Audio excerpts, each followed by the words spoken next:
L'engagement a été réaffirmé jeudi par Pierre Bédier et Patrick Devedjian. Une fois la fusion 78-92 actée, la politique départementale yvelinoise en faveur de la ruralité sera maintenue. C'est une politique qui sera développée, qui sera amplifiée. Et c'est très important parce que chacun peut se plaindre du fait de voir l'urbain progressivement grignoter le rural et le rural petit à petit dépérir. Nous, dans les Hauts-de-Seine, le rural a totalement disparu. Et on en souffre, bien entendu, parce que ça nous manque. C'est un équilibre de vie qui est indispensable. Avec une population aux besoins spécifiques, comme l'a rappelé le président du Sénat, ancien maire de Rambouillet, Gérard Larcher.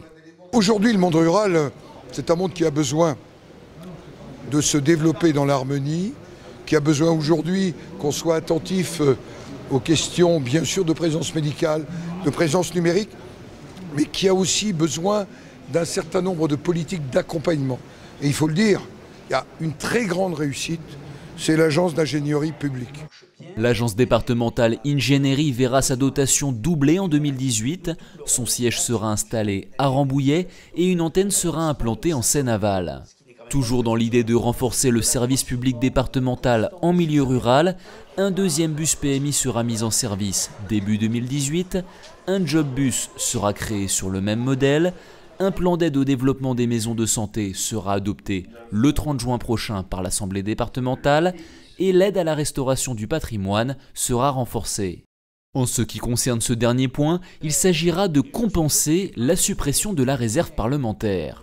La démagogie actuelle fait qu'on la supprime. Quelles conséquences ça va avoir dans un département comme le nôtre? Le clocher qu'on rénovait, le lavoir qu'on réhabilitait, terminé.